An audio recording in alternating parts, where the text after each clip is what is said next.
Okay, y'all can go to Luke 21. Luke 21.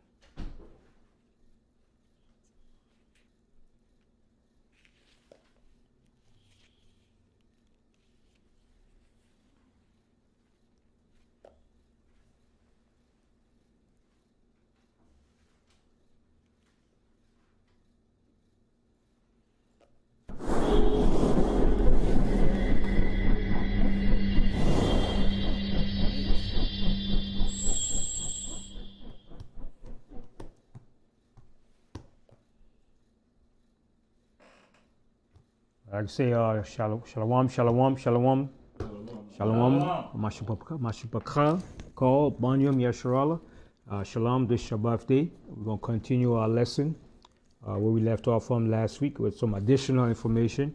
And also, too, coming up, don't forget, January 25th is the Mashura Yasha'Allah, Mashura Yasha'Allah in Tampa, Florida. January 25th to the 28th of January. Okay, it's going to be down in Florida. Okay, it's going to be beautiful.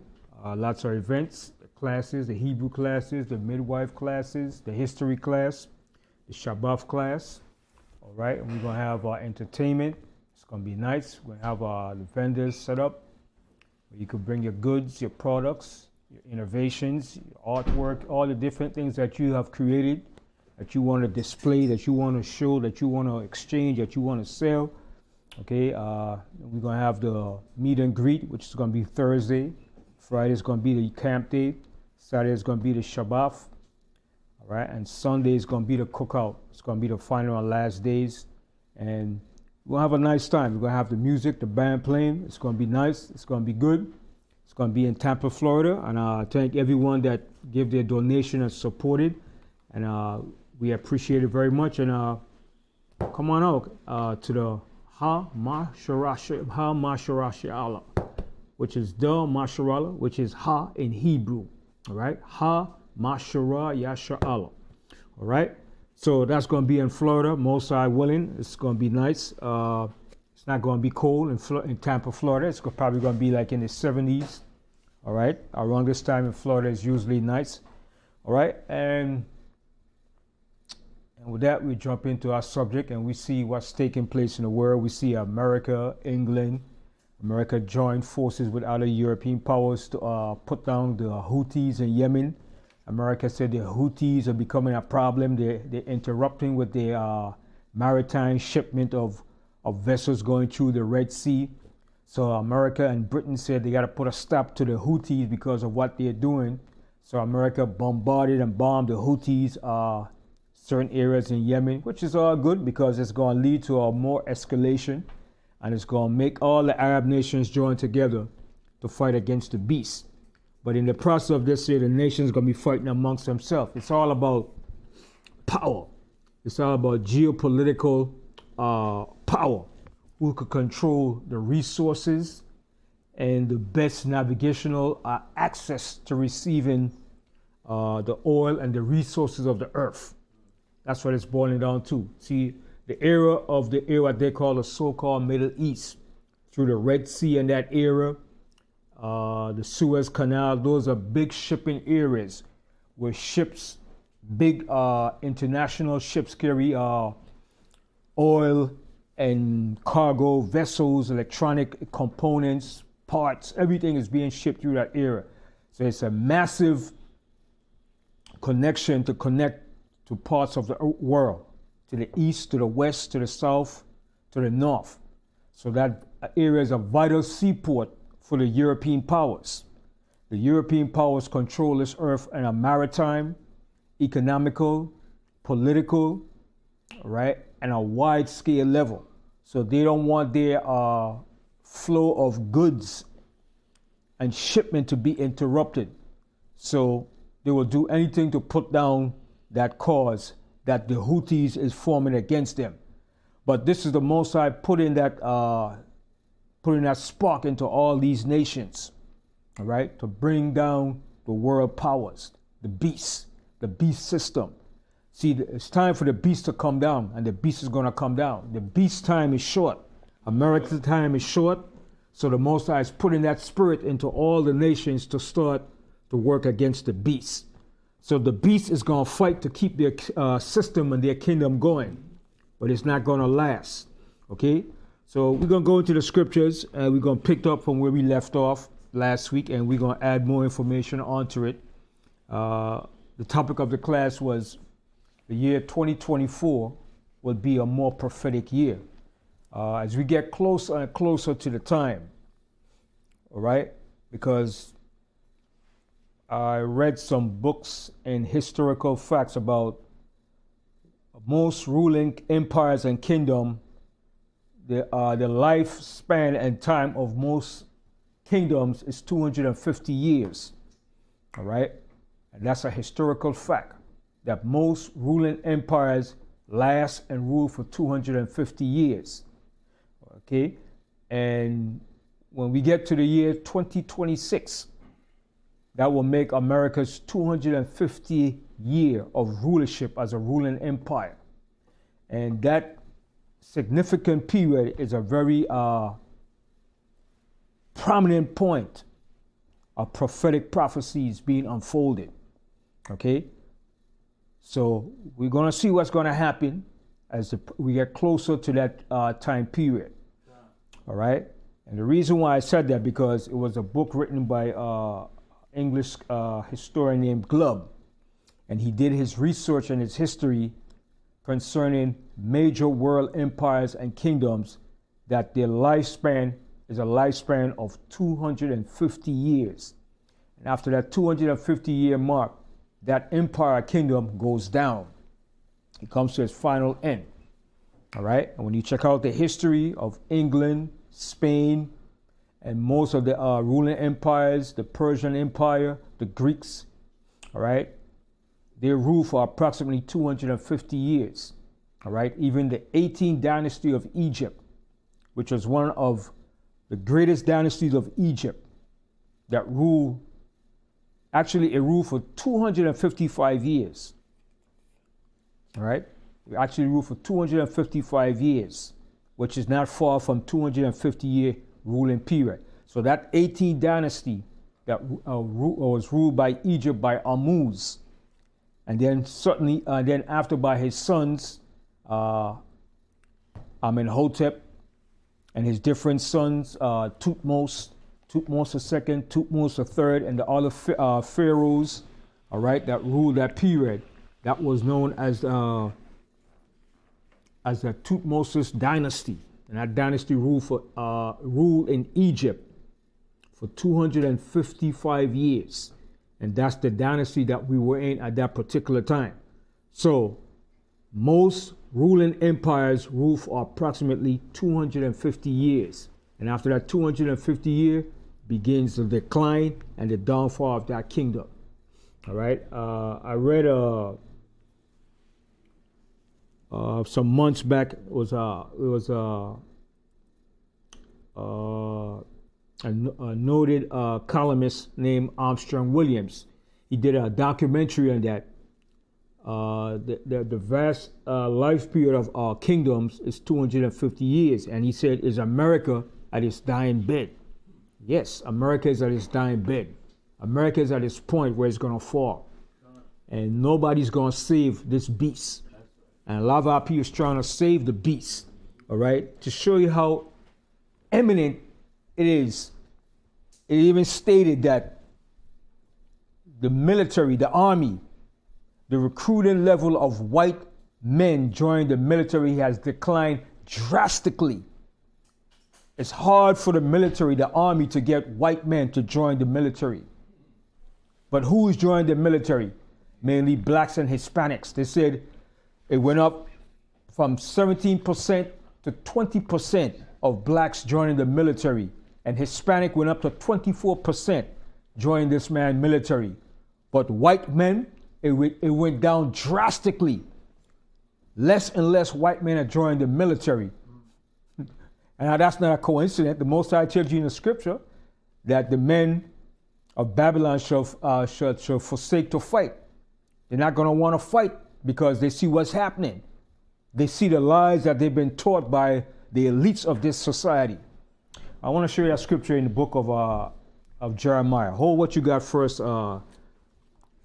Yakanan. Hold Luke 21. Let's go to Jeremiah 51.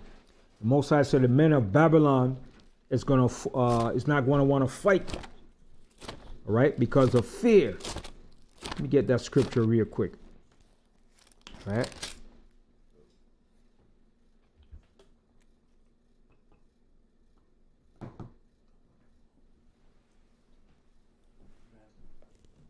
The water. Mm-hmm.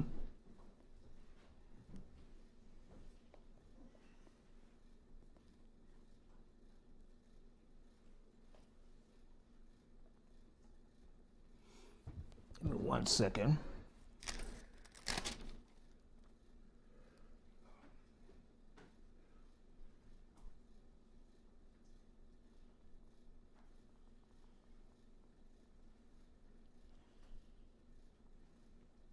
Okay, let's go to Jeremiah 51. Jeremiah 51.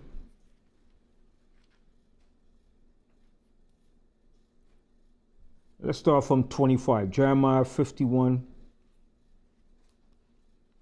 Let's start from 24. Jeremiah 51, 24. Then we go into the book, back to the Luke 21. Jeremiah 51, 24. And I will render unto Babylon and to all the inhabitants of Chaldea all their evil that they have done in Zion in your sight, said the Lord. So see what the Most High said? So this is also twofold. It's speaking about ancient Babylon, and it's also referring to this modern day Babylon, which is America. So it says, I will render unto Babylon and to all the inhabitants of Chaldea, and all their evil that they have done in Zion, in your sight, saith the Most High. So the Most High is going to avenge them for what they have done to Zion, which is the Most High's people, Israel. Continue. Verse 25, behold, I am against thee, O destroying mountain. So the Most High is against thee, O destroying mountain. This destroying mountain is Babylon the Great. And it was also ancient Babylon. So the Most High is against them. Continue. Said the Lord, which destroyeth all the earth. Mm-hmm. And I will stretch out mine hand upon thee. So the Most High said, and the Most High said, and I will stretch out my hand upon thee. Go ahead. And roll thee down from the rocks, and will make thee a burnt mountain. Check that out. The Most High said, and I will make thee a burnt mountain. A burnt mountain means a burned up and destroyed government and nation. Okay? And that's what we're going to see in the book of Revelation. You're going to see that lake of fire. This place is going to be burning for a long time. That lake of fire. So the Most High is going to make Babylon a burnt mountain. Okay? Go ahead. And they shall not take of thee a stone for a corner, nor a stone for foundations. Because there ain't going to be no more foundations. All the foundations are going to be destroyed eventually. Go ahead. But thou shalt be desolate forever, said the Lord. Mm-hmm. Set ye up a standard in the land. Right? Set you up a standard in the land. What is that stand? What is that standard? The word of the Most High. Okay? That's the word of the standard is the word of the Most High. That's the true standard. Okay? Then you have other standards, which is you have a standard bearer that goes out to the people that keeps the people, keep the people charged up, keep the people prepped up. Okay? A standard bearer is a person also in the military that goes and hold up the flag, and he was one that gave the people, inspire the people to continue. All right? So go ahead. Blow the trumpet among the nations. So the nation's going to blow their trumpet amongst the nation. All right? Go ahead. Prepare the nations against her. See, and the Most High is going to prepare these nations against Babylon. And that's what the Most High is doing with the Houthis. He's going to stir up the Houthis and all the other Arab nations against America and all the other forces. Continue.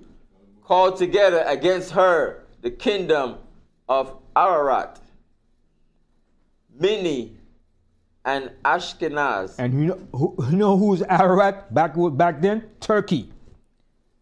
Turkey is going to be stirred up against Babylon too. Okay? Turkey is going to turn against America eventually. Go ahead. Appoint a captain against her, cause the horses to come up as the rough pillars. Caterpillars. Or rough caterpillars. Mm-hmm. Prepare against her the nations with the kings of the Medes. Check that out. It says prepare. So now the Most High is showing you a twofold part of this. He's showing you when he brought the Medes against ancient Babylon. All right. Now the modern day Medes today represents who? Who's the modern day Medes today? Mm-hmm. Iran. The modern day Medes today represents Iran. See, history always repeats itself. Always repeats itself. Back in the ancient world, the Medes were together joined with the Persians. All right? And it was the Medes and the Persians that took down ancient Babylon. Okay? Read that verse again. Verse 28. Prepare against her the nations with the kings of the Medes. Now bring up today's date. Today's Medes represents Iran. Iran is going to be coming against them too. Join against them too. Okay, go ahead. The captains thereof, and all the rulers thereof, and all the land of his dominion. Mm-hmm. And the land shall tremble and sorrow, Mm-hmm. for every purpose of the Lord shall be performed against Babylon. See what the Most High said? And the land shall tremble and sorrow, for every purpose of the Most High shall be performed against Babylon. The Most High is going to perform his purpose against Babylon. This is the Most High's purpose. Why he's stirring up the Houthis and all these other nations to fight against America and England and Israel. Because he's going to bring them to the end of their rulership. Continue. To make the land of Babylon a desolation without an inhabitant. And this land over here is going to be a desolate habitation very soon. That's what it's building up to. Continue. The mighty men of Babylon have forborne to fight. That's the men over here, the men of Babylon. Like I showed you earlier, when you go check the statistics, it says white men are joining the U.S. Army less. It's hard for the recruiting army to get white men to fight in the military now because it's based on prophecy. But who is joining the military more and more now? Blacks and Hispanics are joining the military more frequently than the white man is joining the American military. It was out in the report this week. The report came out. Less and less white men are refusing to join the U.S. Army. The percentage has dropped, but the percentage for Hispanics and black has increased tremendously. All right? I was reading it. Where was I reading this? Let me see if I can pull it up. Right, give me 1 second. Read that 20, what verse was that? Read 30 again. The mighty men of Babylon have forborne to fight. Mm-hmm. They have remained in their holes. Mm-hmm. They remain in the holes. They're staying home. They're not going to fight. I'm not going to fight. What is their holes? They're staying either into the bunkers. They're staying amongst the Republicans. Okay? We're not going to fight. We're not going to fight for Biden. Okay? Go ahead. Their might had failed. See, their might have failed. Okay? Go ahead. They became as women. They're becoming like women now. They don't want to fight. They're like women now. Go ahead. They have burned her dwelling places. Her bars are broken. Okay, let me see if I can find this report. I was reading, it was in, let me find it so I can pull it up. I should have saved it. All right, give me 1 second. can pull up that report.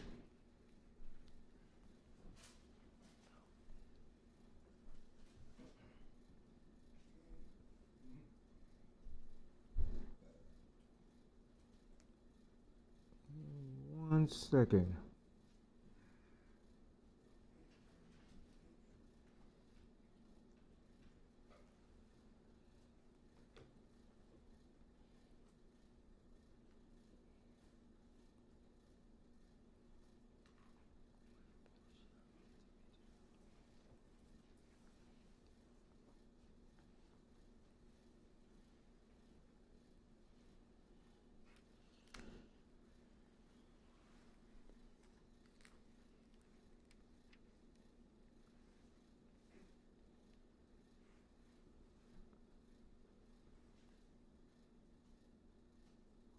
Hold on me 1 second. Let me see if I find it. Should I save it? It was in a Google.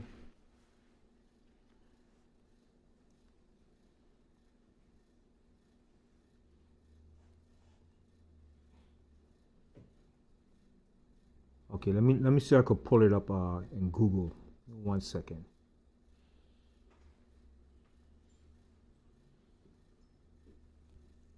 Less white men are recruiting for the army. Okay, there it is. See the technology of the white man? Here it is. Army sees sharp decline in white men 3 days ago. Yakana, I'm going to let you read it. All right? All right.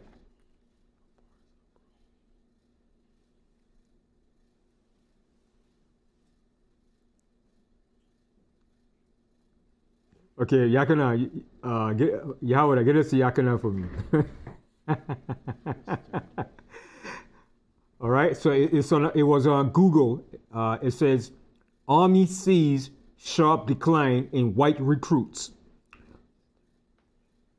All right, so you could start from here and you could scroll down. Yakana, read that for me. All right.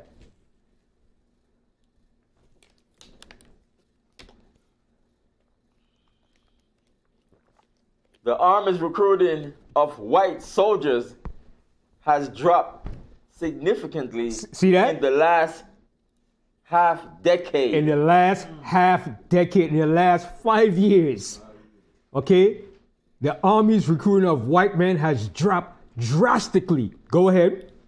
According to internal data reviewed by military.com, a decline that accounts for much of the service historic recruitment slump that has become the subject of increasing concern for Army leadership and Capitol Hill. Mm-hmm. So it's becoming alarming. They're like wondering, why are we not having white men to fight in the military? So it's going to Capitol Hill now, like, wait a minute, something has to be done. We can't have this. We need men to fight in our military because war is coming. All right, go ahead. The shift in demographic for incoming recruits would be irrelevant to war planners, except it coincides with an overall shortfall of about 10,000 recruits for the Army in 2023. See, a shortage of 10,000 for 2023. That's a drop. That's a significant drop. A shortage of men to fight in the military, because the United States now is expanding their military further out into the Pacific, out in the area of China, because they know what China is going to do to Taiwan, what's happening over there in the east, in the Red Sea area. Okay, so they know that war is coming, so they need men to fight these wars. Go ahead. As the service missed its target of 65,000 new soldiers, that deficit is straining the force. See, it's straining the forces. It's putting a strain on the military force. Okay, go ahead. As it has ramped up its presence in the Pacific and Europe. Mm-hmm. A smaller army is taking on a larger mission and training workload that during the peak of the wars in Iraq and Afghanistan leading to soldiers being away from home now more than ever. See, because they fought in all these wars in Iraq and Afghanistan, and they didn't see no results of it. End up leaving all the weapons and guns and everything over in Afghanistan and got the hell out. They fought 20 years and they see the result. Well, why was fighting this war? Because the Taliban is still back in power again. And Afghanistan still got weapons and men fighting. So they said, what the hell? We was there for 20 years and nothing changed. Yes. It's just like the Vietnam War. Just like the Vietnam War. Somebody's at the door. Yeah. All right. So they lost in Iraq. They lost in Afghanistan.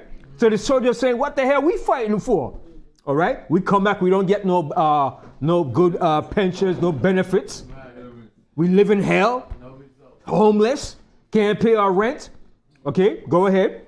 A total of 44,042 new Army recruits were categorized by the service as white in 2018, but that number has fallen consistently each year. That number is dwindling down. Every year it's going down. See, the Most High prophecies don't lie, man. The Most High word is true. All right? And we're going to read that verse again. They said the men of Babylon have forborne to fight. They're not going to join their military like they used to before. Gung-ho, that John Wayne spirit. Yes, sir. Ooh-ha, roo-ha. What's the famous Marine word? Hoorah, hoorah, hoorah. That spirit is not like it used to be back in those days. Okay, go ahead. But the number has fallen consistently each year to a low of 25,070 in 2023, with a 6% dip from 2022 to 2023. So it's dipping every year. It's going down less and less. Go ahead. Being the most significant drop, no other demographic group has seen such a precipitous decline, though there have been ups and downs from year to year. So they say with no other demographics have not seen a tremendous drop amongst the white population. No other demographics have seen that, only amongst the white men. Okay, go ahead. In 2018, 56.4% of new recruits were categorized as white. In 2023, that number has fallen to 44% during that same 5-year period. Wow. Black recruits have gone up from 20 to 24%. Check that out. So blacks went up from 20% to 24%. Imagine that. More blacks, Israelites, are joining the military than white men. Go ahead. And Hispanic recruits have risen from 17 to 24%. Check that out. From 17% to 24% Hispanic. So who's joining the military? Blacks and Hispanics. Israelites are joining the military more than his own men. Read that part again. It's during the same 5-year period, black recruits have gone from 20% to 24% of the pool, and Hispanic recruits have risen from 17% to 24%. That's a big jump. From 17 to 24%, that's a big jump. Okay, go ahead. With both groups seeing largely flat recruiting totals, but increasing as a percentage of incoming soldiers as white recruiting has fallen. Okay, so that's good on that. So you see that. So white men are not joining his own men's military. They're like, to hell with that, buddy. Sorry. We've been lied to. We've been used. We're not joining your military. But only simple-minded black people still want to join and fight in his military. So that's why the Most High said in the scripture in Jeremiah, said, we would have, let me get that verse. Hold what you got there in Jeremiah 51 and 30, and come over here to Jeremiah 50, to Jeremiah 51, and read the 7th verse. Jeremiah 51 verse 7. Babylon has been a golden cup in the Lord's hand. And Babylon has been a golden cup in the Most High hand. You know what's a golden cup? A well-cherished, preserved cup. Babylon has been untouched and we've been kept up by the Most High. So Babylon has been a golden cup in the Most High's hand. Go ahead. That made all the earth drunken. And they made all the earth drunken with her philosophy and doctrine. Go ahead. The nations have drunken of her wine. Therefore, the nations are mad. Now the nations are mad. The nations are mad. They're angry. Go ahead. Babylon is suddenly fallen and destroyed. See, now Babylon is suddenly falling and it's going to be destroyed. Go ahead. Howl for her. Howl for her. Cry out for her. Howl for her. Go ahead. Take balm for her pain. Take balm for her pain. Take healing herbs for her pain. Because you're not going to heal Babylon pain. Okay, go ahead. If so be as she may be healed. If so be she may be healed. And she's not going to be healed. But who is trying to heal Babylon? Let's find out. We would have healed Babylon, but she is not healed. So who's the we that's trying to heal Babylon? Who's the we that's trying to heal Babylon? Israelites. Israelites. Israelites are trying to heal Babylon. They joined the man's military more than Whitey is joining the military. Whites declined from joining the military, but Israelites are joining the military more than Whitey. So the Most High said we would have healed Babylon. The we is not talking about Whitey. The we is talking about our people. We trying to heal Babylon. We trying to save it and keep it going. We trying to keep it up. We don't want it to fall. It's hot, but we still holding it up. We still trying to keep it going. Oh, man. The white man said, let it drop, baby. But we holding it up no matter what. We put it in my head, put it on my back. I hold it up. Read that verse again. We would have healed Babylon, but she is not healed. So who's the we now? Israelites. We're the we that's trying to hold it up to heal Babylon. Go ahead.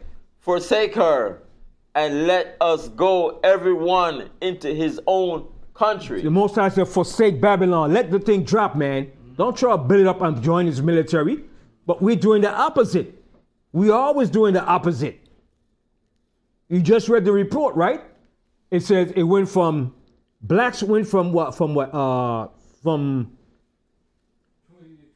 20 to 24, and Hispanics went from 17 to 24%. That's a drastic increase, man. All right, of Israelites joining this man military. So they're the one that's trying to heal Babylon and keep Babylon up. All right. So that was it on that, right? No, sir. For her judgment reacheth unto heaven. See, her judgment reached unto heaven. Now the Most High said, "Come out of her, my people, that you be not partaker of her sins. For her judgment, her sins have reached unto heaven. It has reached its height. It has reached its peak of wickedness now." Okay, go ahead. And is lifted up even to the sky. So it have passed the point of wickedness now. It's beyond repair. Okay, go ahead. The Lord had brought forth our righteousness. Come and let us declare in Zion the work of the Lord our God. And that's what we're going to declare, because the Most High, this is the Most High purpose against Babylon. All right. So now go back to Jeremiah 51 or 30, where we just read, where it says the men of Babylon have forborne to fight. Who are these men? White boys. White boys are not joining their military like blacks and Hispanics. Okay. White boys said, to hell with it, baby. We're not going to use us no more. We want to enjoy our pension, and we want to enjoy our retirements. We want to live. We want to live with our family. We don't want to fight your wars. Read that, Jeremiah 51 or 30. The mighty men of Babylon have forborne to fight. They have remained in their holes. Yeah, they remain in their holes. What is their holes? I'm not going. I'm staying home. I don't care what you said, Biden. We're not fighting for you, Biden. We don't trust you. But they might fight for Trump if Trump said. All right? Oh, yeah. They'll do anything for Trump. Trump is their God. All right? But Trump is going to bring them to their end too. No matter who gets in there. And if Trump gets in, it's over real faster. So they don't have a choice. All right, go ahead. Their might had failed. They became as women. Yeah, they became like women now. They don't want to fight. Go ahead. They have burned her dwelling places. Her bars are broken. Mm-hmm. It says 31. One post shall run to meet another, and one messenger to meet another, to show the king of Babylon that his city is taken at one end. Mm-hmm. And guess what? It's going to be a lot of external uprising in this country too. External and internal. Okay? It's going to be a lot of terrorist acts too. Okay? You got a lot of nations here in this cesspool waiting for the word, man. And they know it's going to happen. It's going to happen. Okay? You can't have all your enemies sitting in your nation and see what they're doing to their people and you not react. It's a natural thing. When you see your people being oppressed, we're the only one that don't do that. Our people being oppressed and we don't give a damn. But the other nations, when their people are being afflicted and oppressed, they react to it. We're the only people that don't do that.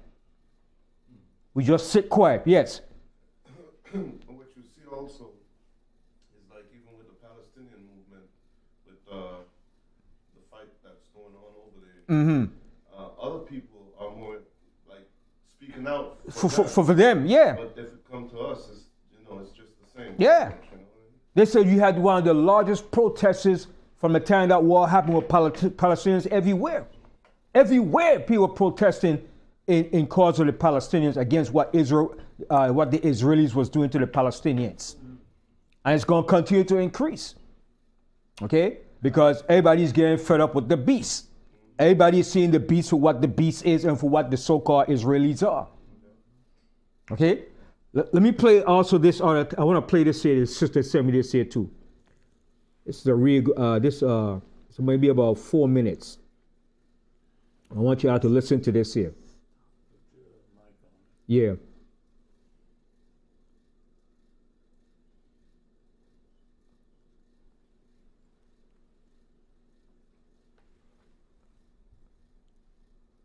Now listen good to this here. Turn it up. Sub-Saharan Africa has been fundamental to the global prosperity of the advanced countries. And Africa had a role to play. It has a role as a raw material producer. We will not allow Sub-Saharan Africa to escape that. Okay, we do everything to keep Sub-Saharan Africa where it is, also impoverished. It's absolutely vital for the prosperity of everyone else. So let's get clear about that.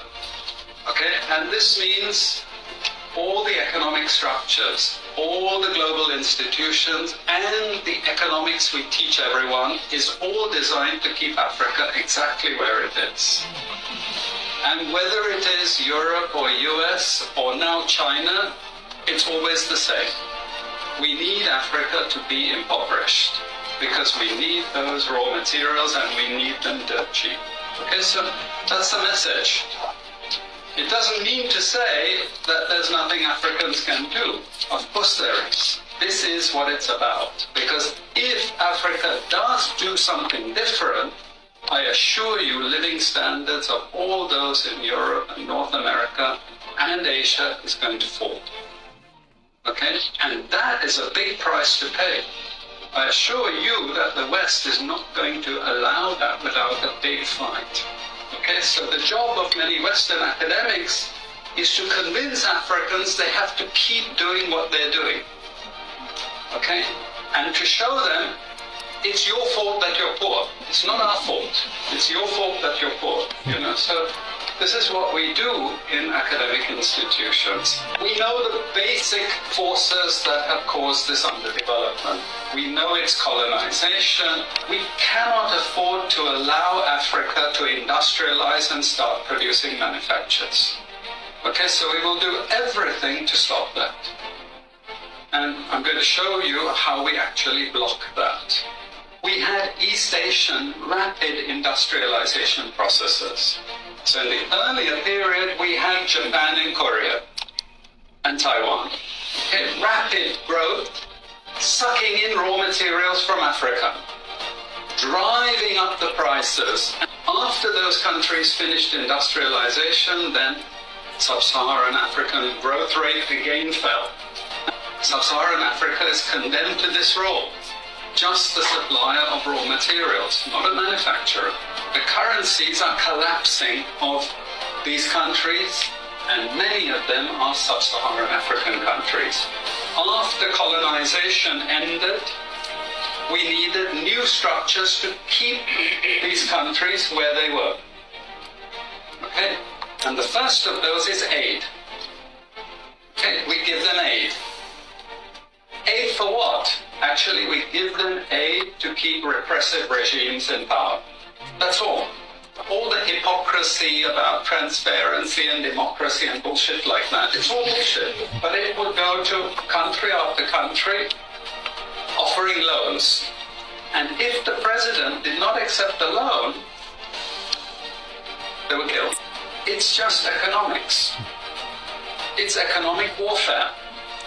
The rich declare war on the poor. It happens everywhere. It happens in a country. The rich control the government. Of course they do. You really believe you have democracy? Come on. Grow up. Who has all the subsidies and income support? US, Europe. The largest budgets in the world for supporting their farmers are Europe and US. You see, we're keeping them dependent. We're keeping them on a string. This next round of the WTO is designed to block that. To block anyone else getting on top of the ladder. See that? See, it's about white supremacy controlling the resources and the wealth of the earth. So that's why the Most High is stirring up the Houthis over there, and America and England is like, we got to put a stop to these Houthis. Because if we don't stop these Houthis, they're going to stop the flow of shipment from going through the Red Sea. All right? And the Houthis know this. All right? Because the Houthis control the area through the Red Sea. And every shipment that comes through that area, they could control that. And America and Britain say we can't allow this. Because it's about white supremacy ruling the earth, continue ruling, continue the dominance of the resources, the wealth, the resources, the gold, the diamonds, and every access to Africa. That's what it's about. Ain't about, like he said, no democracy. That's the BS they tell you. Ain't about no democracy. It's about them ruling and could continue their hegemony and their rulership in the earth. That's what it's about. Okay? And they see now that they're coming to the end of their rulership. Right? And that's why the BRICS nation and all the other nations are moving in place now to push the European powers out of power. And they realize this. You understand? So it's coming down, baby. It's coming down. This year, following from now on, it's going to be a hell of a year in prophecy. It's not going to be a cakewalk no more. Okay? And they plan on resetting that currency system. That's the next move. Because they know they're going to war. They know it's coming. They know their rulership is not going to last forever. But it's only our people still believing it, trusting in the system. We would have healed Babylon, right? We want to heal Babylon. But the Most High says she's not healed. The Most High said forsake her. Because the Most High has a better plan for us. All right? So where we were. Verse 32. Read 32. And that the passages are stopped, and the reeds they have burnt with fire, and the men of war are affrighted. Mm-hmm. And the men of war is going to be affrighted very soon, because like I said, they're going to be fighting amongst themselves. Then eventually, when they hear Yahweh's voice, they're going to stop fighting amongst themselves, and they're going to focus their attention against Yahweh and the angels. Okay, continue. For thus said the Lord of hosts, the God of Israel, the daughter of Babylon is like a threshing floor. It is time to thresh her. You know what that mean? You know what that mean? It's time to reap and cut it down. A threshing floor, you thresh and you cut it down. That's the time we're in now. Babylon's going to be cut down. There's a time to reap. There's a time to sow. There's a time to plant. Now is a time to reap. Read that verse again. For thus said the Lord of hosts, the God of Israel, the daughter of Babylon is like a threshing floor. It is time to thresh her, yet a little while, and the time of her harvest shall come. And the time of our harvest shall come. What is the time of the harvest? When the angels are coming back to reap that harvest. Yahweh Shai said, for the harvest is the end of the world. Let's go to Matthew 13. All right? So we're in the harvest time now. Okay? It's coming down to that point now. Let's go to Matthew the 13th chapter. And this is why Yahweh Shai spoke in parables to the disciples.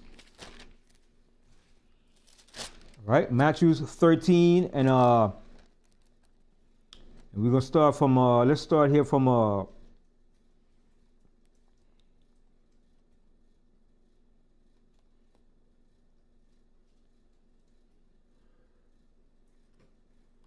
start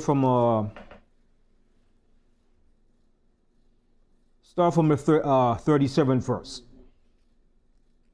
Actually, read 36. Matthew 13:36.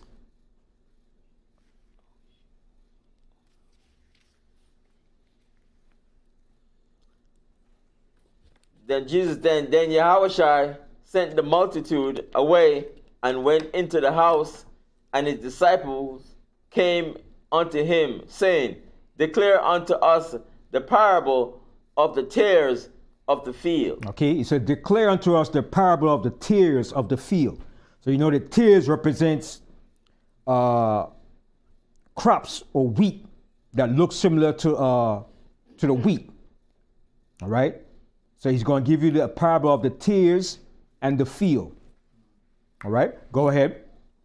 He answered and said unto them, He that soweth the good seed is the Son of Man. He that soweth the good seed is the Son of Man. He's giving an example of a farmer. A farmer sows seeds in his field. All right? And those seeds are what plant and grow up your crops. And he turns up the field. He put the seeds in. All right? So he's giving an example. He's giving an example of a level of a farmer. And he's giving an example of one that ministers the word. So he's giving you two examples. He's giving the physical and the spiritual example. All right? Go ahead. The field is the world. The field is the world. The entire world. All right? Go ahead. The good seed are the children of the kingdom. And who's the good seed? The Israelite. The good seed are the children of the kingdom. That's who the good seed are. All right? Because the Most High calls us Israel the seed. Jezreel means the seed of the power. When you read in the book of Hosea, the second chapter, the Most High calls us Jezreel, which means the seed. All right, the seed of the power, the seed of Israel. All right, so read that verse again. The field is the world. The good seed are the children of the kingdom. Mm-hmm. But the tares are the children of the wicked one. But the tares are the children of the wicked one. And the tares look like the seed of the children of the righteous kingdom. They look like us. They grow up amongst us. All right? So that's why Yahweh Shai said, let the tares and the wheat grow together until the time of the harvest. All right? So you say, well, what does that mean? Okay, you ever seen let me give you an example. Even though I like Bob Marley, I like his music, but Bob Marley's a tear. Yo, how you gonna say that, brother? Bob Marley's a Rasta, brother. Bob Marley a Rasta man, brother. Don't say that, man. But his mother is an Israelite. His grandmother, but his father is an English white man. Okay, and he looks like his father too. Okay, but he's a tear. That's going to be hard for a lot of people to digest and comprehend. But he's a tear. That's why he got the fame and prominence, because the white man knows his own people. When Blackwell separated Bonnie Whaley and Peter Tosh and Bob Marley, he knew exactly what he was doing. The man that formed Island Records, Blackwell, all right, he knew exactly what he was doing.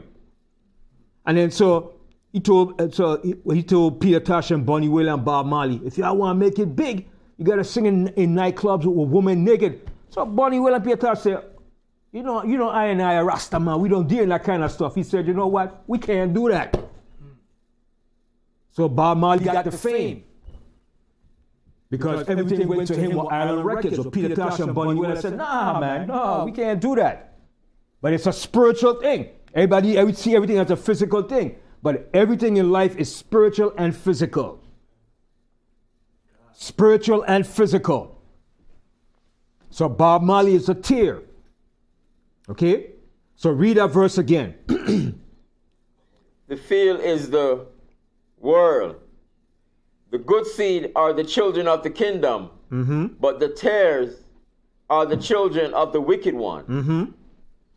The enemy that sowed them is the devil. The harvest is the end of the world. See, the harvest is the end of the world. Like I said, Babylon is a threshing floor. It's time to treasure the time of the harvest. The harvest is the end of the world, where the angels coming to bring destruction and death. And that's the time we're in right now. All right? Read that verse again.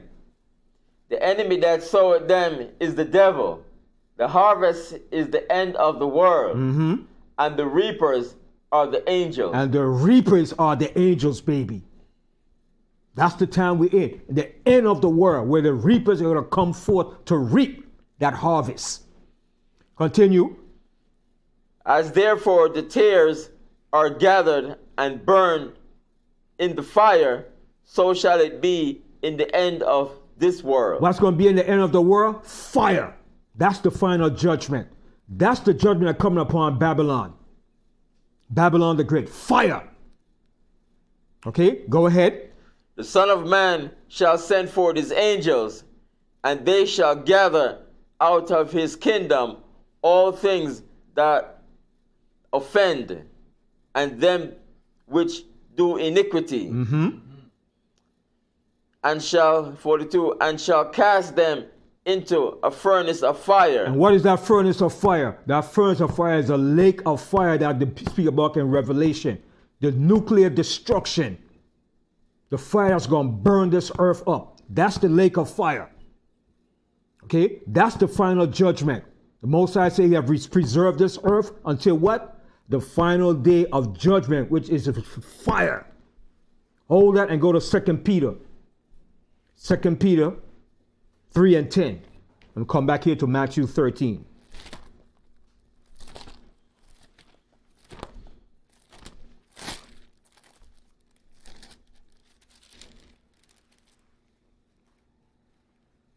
Second Peter 3 and 10. But the day of the Lord will come as a thief in the night, in which the heavens shall pass away with a great noise, and the elements shall melt with fervent heat. So he said the elements. You know what are the elements? The elements shall melt with fervent heat. Everything that comes from the element, which comes from what? What are the four elements? Earth, wind, fire, and water. All of that is going to be turned to fire. The wind is going to be like fire. The earth is going to be on fire. Okay? Read that verse again and you're going to see it. Verse 10. But the day of the Lord will come as a thief in the night, in which the heavens shall pass away with a great noise, and the elements shall melt with fervent heat. With fervent heat. Okay, go ahead. The earth also and the works that are therein shall be burnt up. Everything here is going to be burnt up. That's the final harvest. Okay, go ahead. Seeing then that all these things shall be dissolved. What dissolve mean? Dissolve mean to be melted to nothing. To ashes. Okay, it's going to be dissolved. It's going to be a hell of a day, man.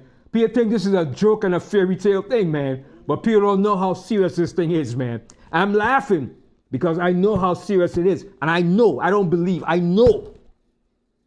Okay? Bob Marley even singing this song. He said, it's better to know than to believe.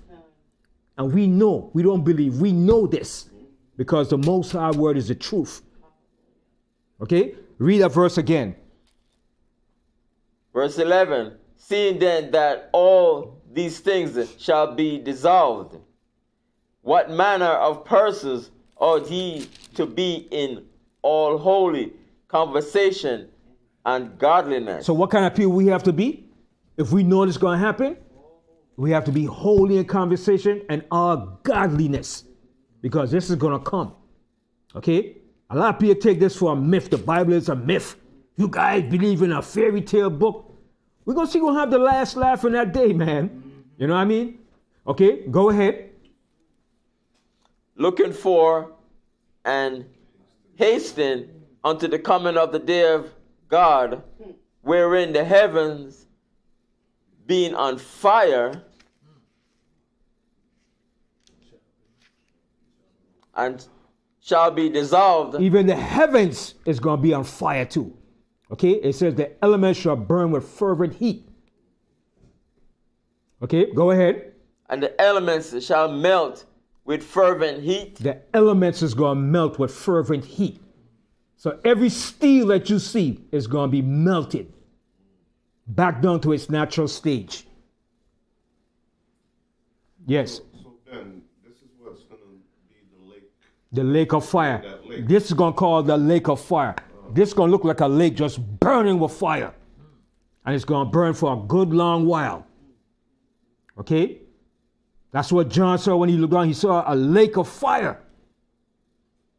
That wasn't hell John was seeing somewhere. He saw America as a lake of fire burning for a long time. That's all he saw, man. That destructive force. Okay? Because the angels going to bring their destruction, plus the destruction that they're going to use from their nuclear bombs. It's not going to be a beautiful day, man. It's going to be a hell of a day. That's why Yahweh said, it shall be weeping and gnashing of teeth in that day, man. Okay? It's a very serious thing, man. All right? Read the 13th verse. Nevertheless, we, according to his promise, look for new heavens. So it says, nevertheless, we, according to his promise. Who is the we? According to his promise. We that believe and understand this, the children of Israel. Nevertheless, we, according to his promise, because the Most High made a promise. All right, go ahead. And a new earth. We look for a new heavens. Go ahead. Wherein dwelleth righteousness. So this is going to destroy, this fire is going to destroy all this wickedness in this earth. And it's going to bring a new heaven and a new earth. It's going to be renewed. All this crap is going to be burned up and destroyed. Get rid of all this damn pollution in the earth. All right? Loose that. Go back to Matthew 13.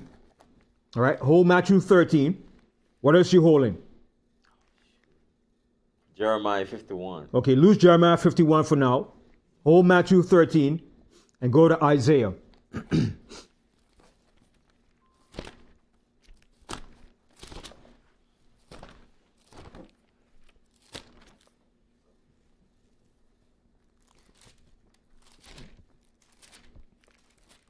Go to Isaiah 20.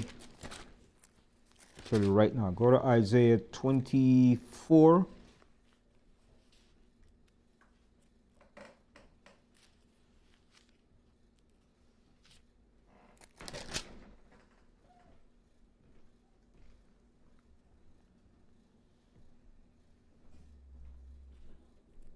Okay, Isaiah 24.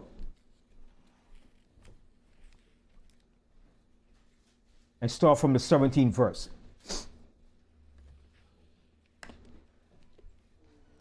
Fear and the pit and the snare are upon thee, O inhabitants of the earth. That's what's coming upon the inhabitants upon the earth. Fear and the pit and the snare. What is a snare? A trap. The nation's going to fall into a trap. Mainly America's going to fall into a trap. The trap that they have set for everybody else, they're going to fall into their own trap. And their own snares. Continue. And it shall come to pass that he who fleeth from the noise of the fear shall fall into the pit. So what's the noise of the fear that they're trying to flee from?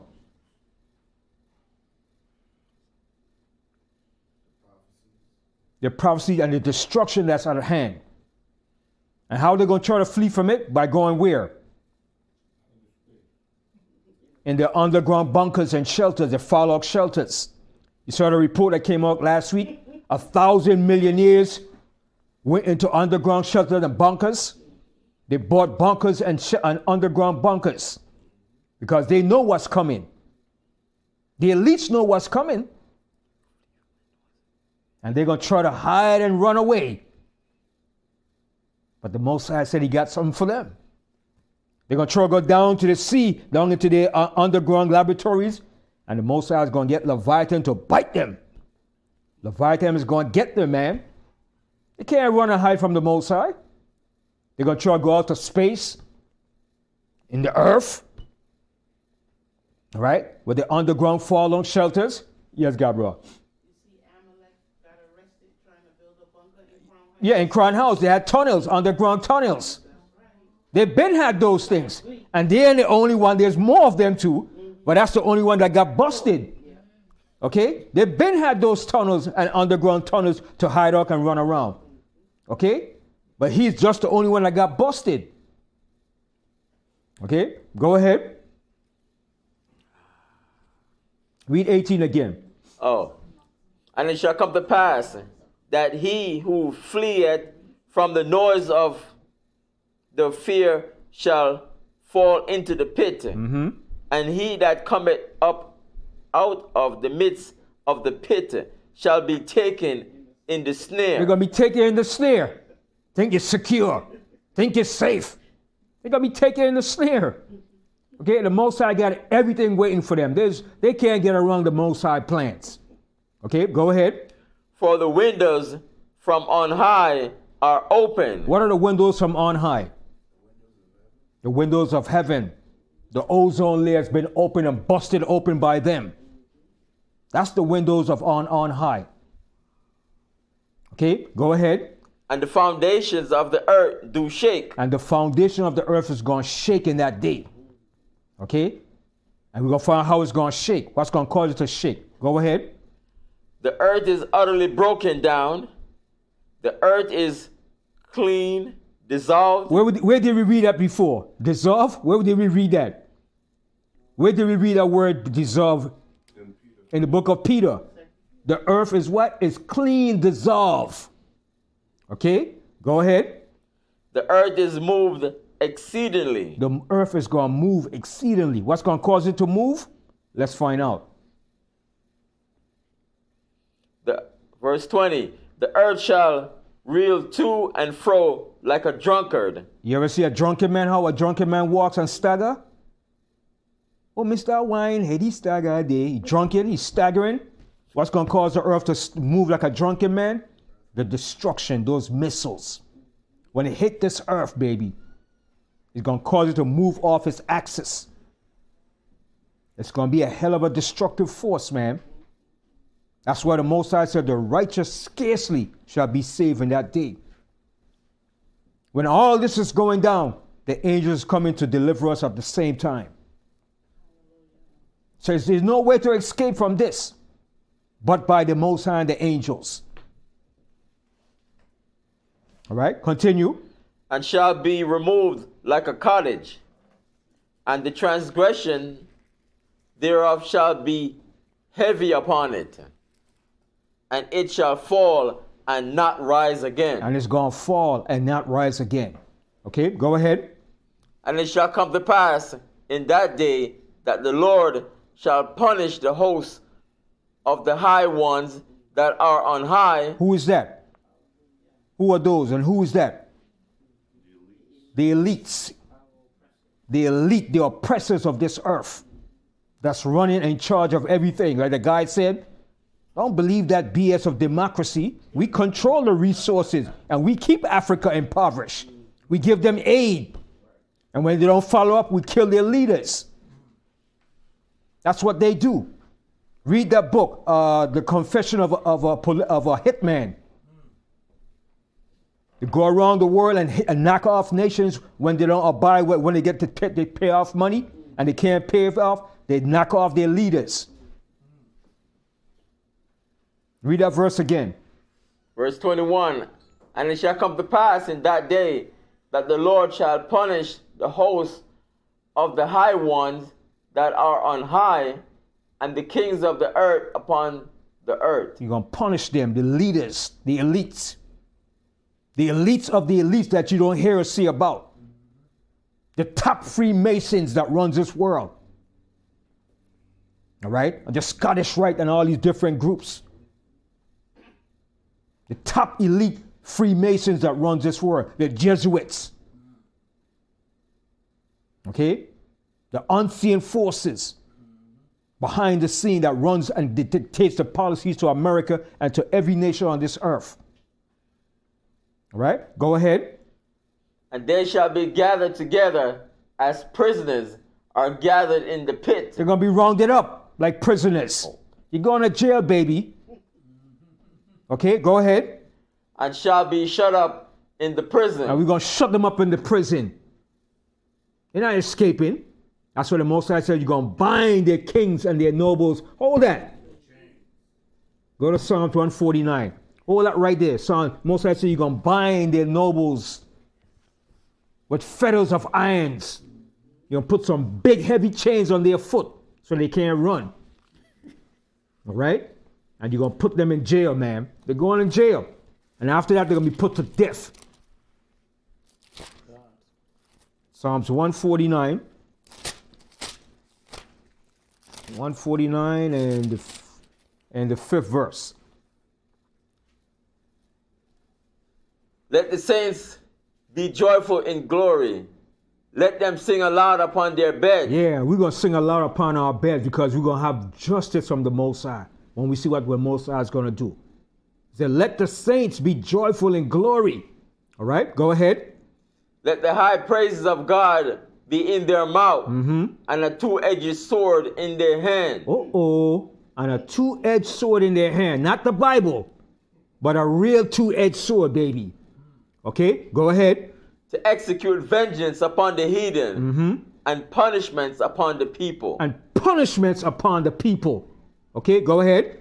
To bind their kings with chains. See, to bind their kings with chains. You're going to put chains around them. Chain them up. Okay, go ahead. And their nobles with fetters of iron. And who is their nobles? The elites. The top elites that runs this country. Okay? And their nobles with fetters of iron. Big iron ball chains around their foot. That get hit to us in Syria so we can't run away? You can't run, baby. You're going to put that big 50-pound ball on your foot. So let's see if you can run with that. Okay? Go ahead. To execute upon them the judgment written. This honor have all his saints. See? That's an honor. That's an honor. This honor have ye all his saints. Go ahead. Praise ye the Lord. Praise ye the Most High. We're going to praise the Most High for that. I know some people ain't going to like to hear that, but I'm loving that. I can't want no better than that. Okay? Now go back to where we were in Isaiah.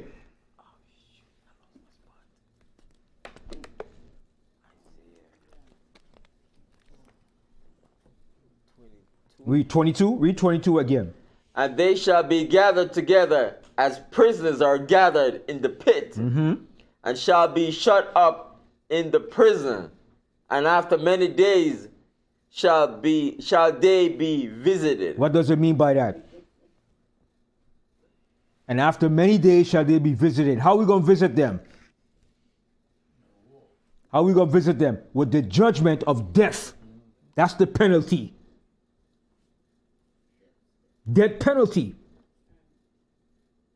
They're going to be in the prison, and we're going to hand out the judgment to them. We read the judgment in Psalms to execute vengeance. The penalty is death for these elite family rulers. They're not going unpunished. Read that verse again. And after many days shall they be visited for the judgment. Verse 22. And they shall be gathered together as prisoners are gathered in the pit. In a pit. Go put them in a pit. Okay? That's going to be the prison, in a pit. Okay? You know that's a pit, right? You dig a hole and you put them down in there. Down in the ground. You love to go in the ground, right? We're going to put you in a pit, all right? Like they did to us. Remember Bob Marley said, "Oh, pirates, yes, they rabbi, stole I to the merchant ships. Minutes afterward they took I from the bottomless pit." All right? So we're going to put them back in the pit. All right?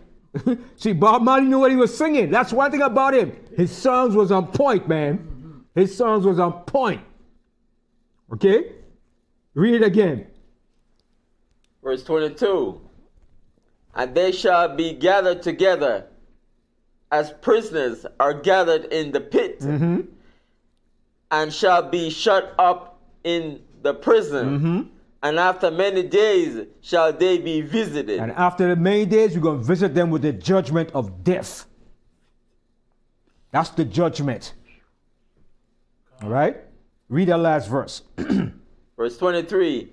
Then the moon shall be confounded, and the sun ashamed, when the Lord of hosts shall reign in Mount Zion and in Jerusalem, and before his ancients gloriously. What does that mean? When it said the moon shall be confounded and the sun ashamed, what does that mean?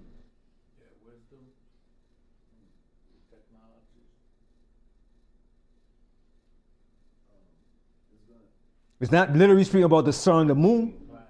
It's not going to be confounded, but it's talking about their wisdom and their glory. All that they have is going to be confounded. It's going to be brought to nothing. Because the sun represents what? Life with what? Shining wisdom. To bring forth wisdom. And the moon represents the lesser light, right?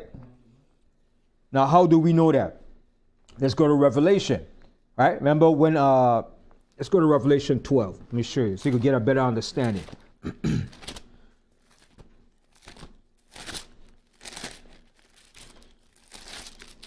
Remember when John was showing you about, remember when Joseph had a dream?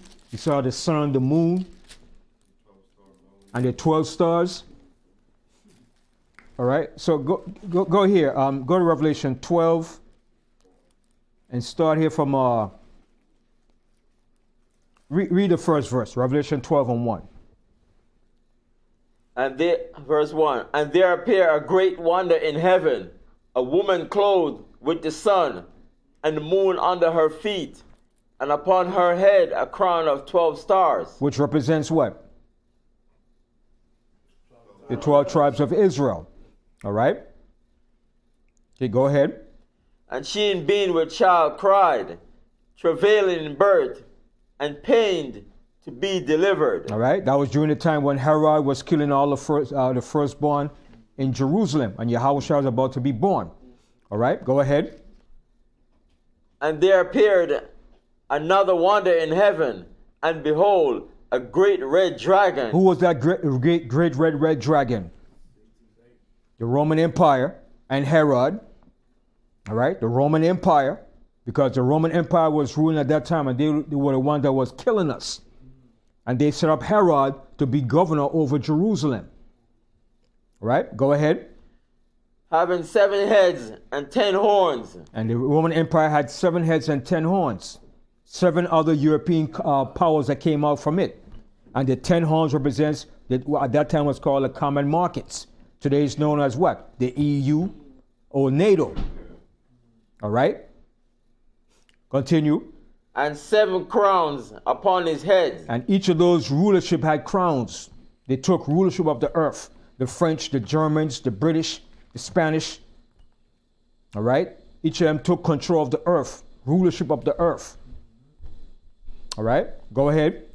And his tail drew the 3rd part of the stars of heaven. And who are the stars of heaven? Israel. We were the stars of heaven that they drew down from the heavens. The heavens being took us from our glory and our rulership.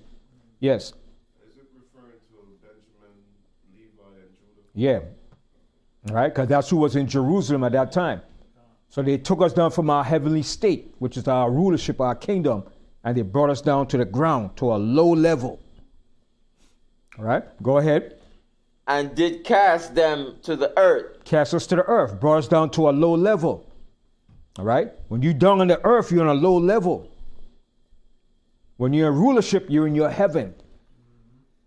All right, go ahead. And the dragon stood before the woman. And the dragon stood before the woman, the Roman Empire, Satan, the Roman Empire, Herod, stood before the woman, which was Israel. All right, go ahead. Which was ready to be delivered for to devour her child as soon as it was born. And what was Herod trying to do when Yahushua was born? He was trying to kill all the male child that was born during that time.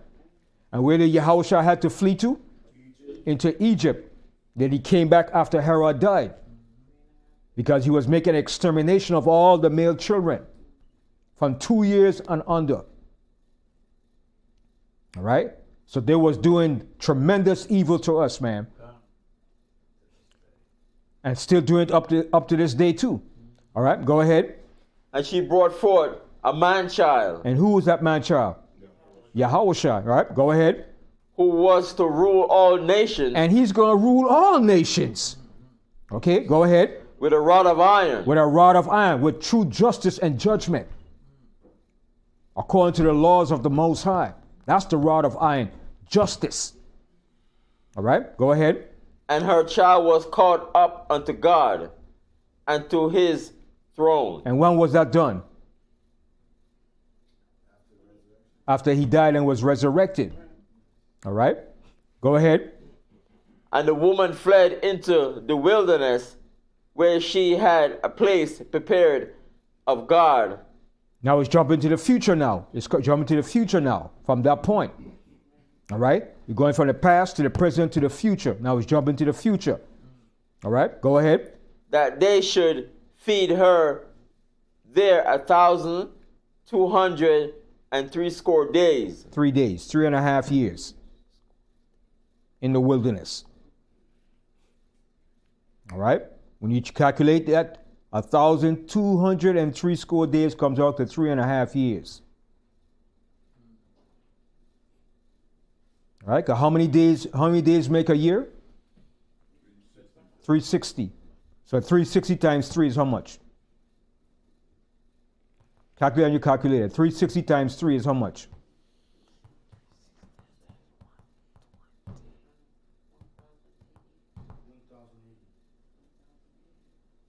1,080 plus a half plus 6 more months.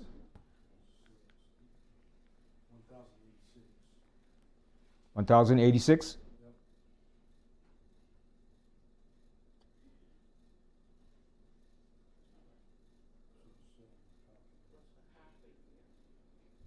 Sure. 1,203 school days.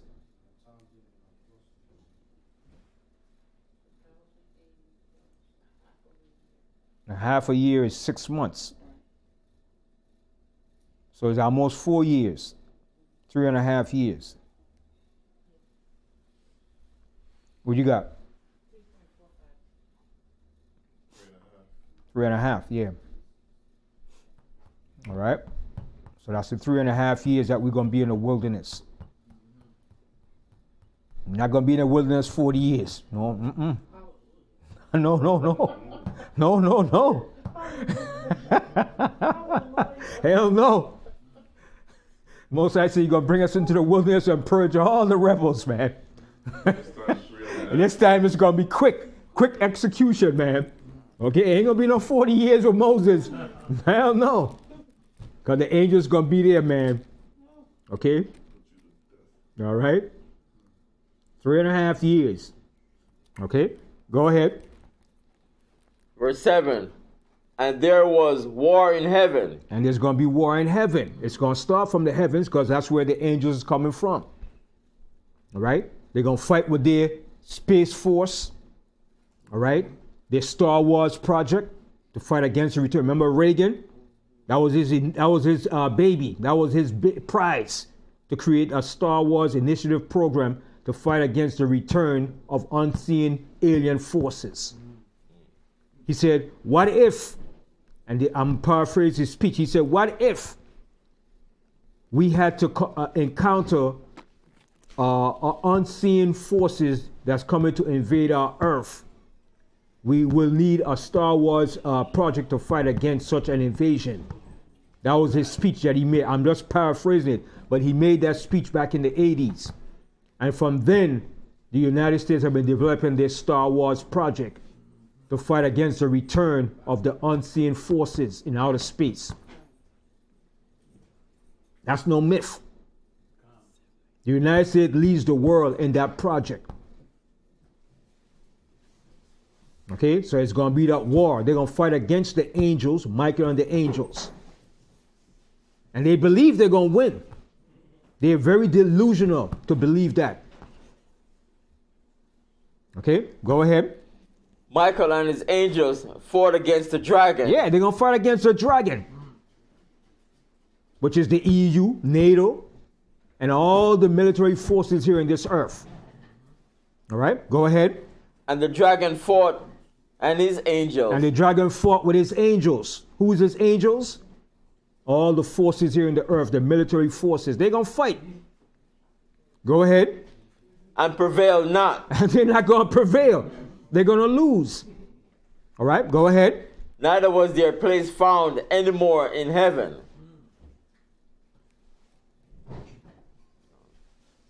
And the great dragon was cast out. They're going to be cast out. Their rulership, they're going to lose their rulership.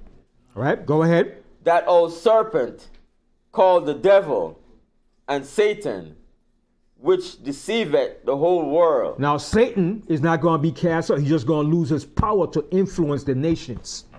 He's not going to have that power no more because righteousness is going to dominate over the entire earth. He's not going to have the influence like he has now to deceive the nations.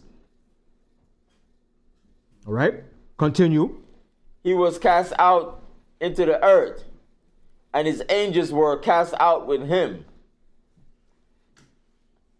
And I heard a loud voice saying in heaven, now is come salvation. Now is coming salvation. Go ahead. And strength, and the kingdom of our God, and the power of his Christ. For the accuser of our brethren is cast down, which accused them before our God day and night. And who's the accuser of our brethren? And who else? Esau, our brother. He's going to be cast down. All these forces are going to be cast down in that day. Okay? The only force that's going to rule this earth is the righteous force of the Most High and his people. All the wicked forces, the entity of Satan, his power, his influence, all that's going to be destroyed in that day. But Satan is still going to be here, but he ain't going to have no power. Satan has the power right now, right? God. He had it for a long time, since the Garden of Eden, right? God.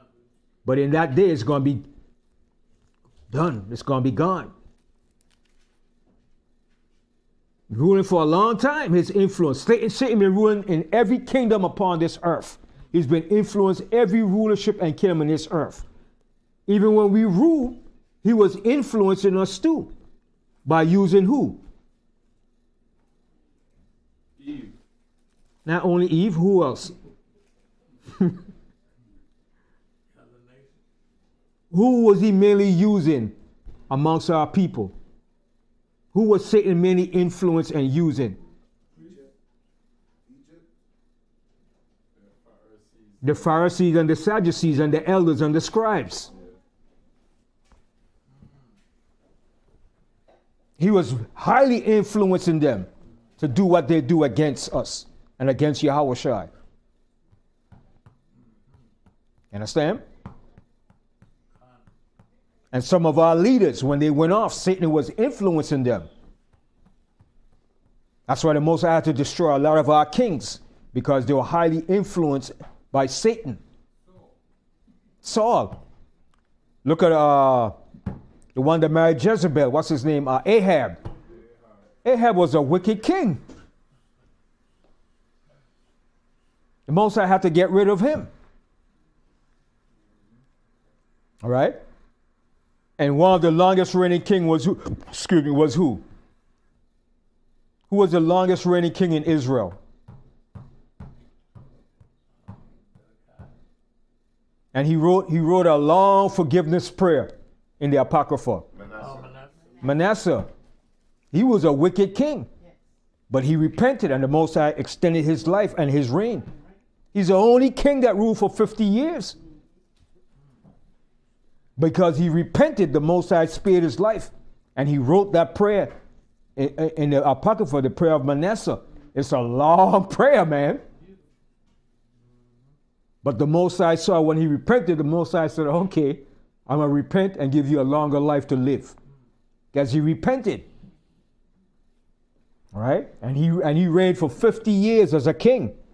Yeah. When I see that, I said, I got hope. Yeah. Yeah, man. And he was a wicked dude. He was a wicked king, man. But when he repented, that's what the Most High saw. The Most High said, what? The Most High said, man. And he wrote that prayer. The Most High said, okay, I'm going to extend your life. All right? So that's sure repentance, man, is a powerful thing, man. That destroys Satan's power over you. Satan don't have no power over you once you repent, man. Satan got to back up. He can't do nothing against you, man. Yep. That's why the scripture said, there's rejoicing in the heaven when one sinner repenteth, man. The angels rejoice in the heaven, man. That's power. It's powerful, man. All right? So go back to Jeremiah. We'll finish up Jeremiah. All right? Then we'll go back to Luke.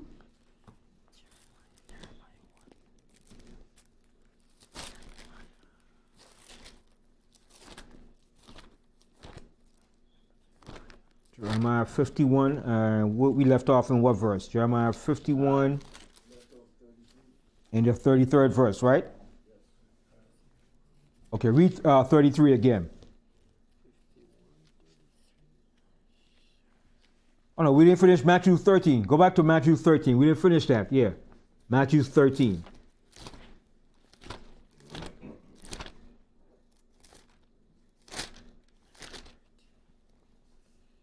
Matthew 13, and we left off in the 42nd verse.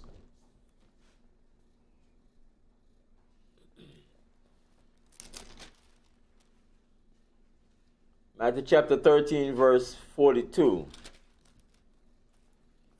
And shall cast them into a furnace of fire. There shall be wailing and gnashing of teeth. See that? There's going to be wailing and gnashing of teeth. Gonna be a lot of crying. Like Biggie said, it's gonna be a lot of slow crying, man. All right? Gonna be a lot of wailing and crying that day, man. Gnashing of teeth, man. Not gonna be a beautiful day, man. All right, go ahead. Then shall the righteous shine forth as the sun in the kingdom of their Father. All right? So that sun and moon wasn't really representing the sun and the moon. It's representing their wisdom and their power that they have in the earth, their influence. Because the righteous is going to shine forth as a what? He said the righteous shall shine forth as what? As the sun in the kingdom of their Father. See? So it's not talking when we read in Isaiah, it said the sun and the moon shall be confounded in that day. It wasn't talking about the literal sun and the moon. It's talking about their power and their wisdom and their influence in the earth. It's going to be confounded. But the righteous is going to shine forth as the sun in the kingdom of the Most High. Read that verse again. Verse 43. Then shall the righteous shine forth as the sun in the kingdom of their Father. Who had ears to hear, let him hear. All right, go ahead. And again, the kingdom of heaven is like unto treasure hid in a field, the which when a man had found, he hide it, and for joy thereof goeth and selleth all that he had, and buyeth that field. Go ahead. Again, the kingdom of heaven is like unto a merchant man seeking goodly pearls, who when he had found one pearl of great price, went and sold all that he had and bought it.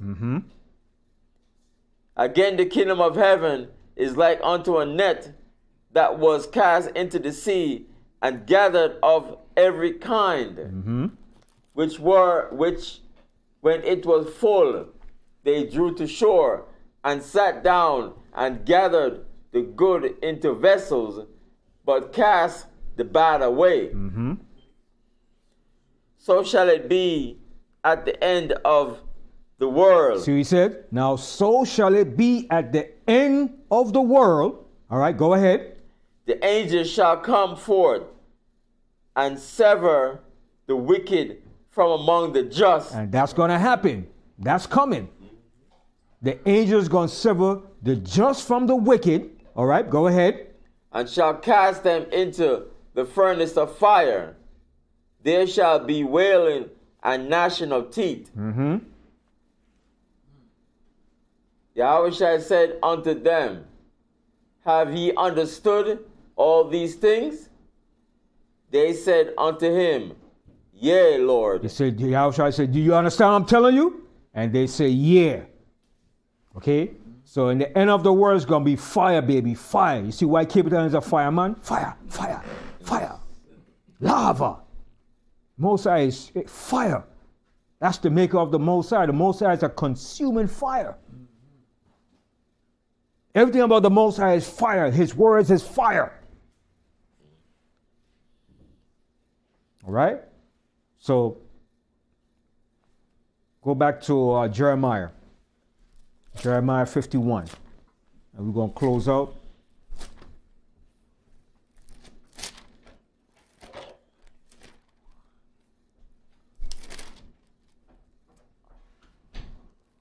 Okay, Jeremiah 51 and 33?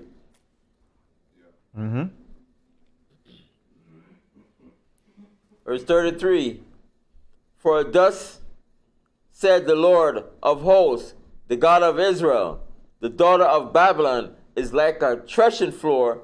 It is time to thresh her. So it's time to thresh her. It's time to thresh Babylon. That's the time we're in now. Okay, go ahead. Yet a little while, and the time of her harvest shall come. See? And yet a little while, and the time of her harvest shall come. The time of Babylon, the great harvest, is coming. And nobody's going to stop it. Okay, go ahead. Nebuchadnezzar, the king of Babylon, had devoured me. He had crushed me. He had made me an empty vessel. He had swallowed me up like a dragon. He had filled his belly with my delicacies.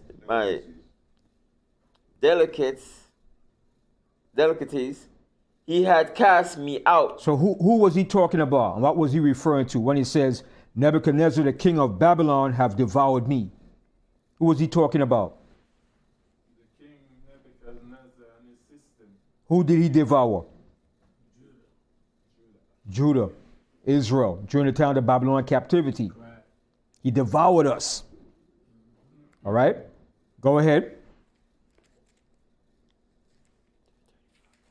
Verse 35. The violence done to me and to my flesh be upon Babylon. See what he said? So the same thing that Nebuchadnezzar did to Babylon It's the same that's going to happen here to this Babylon. What they have done to us is going to be done back unto them. Read that verse again.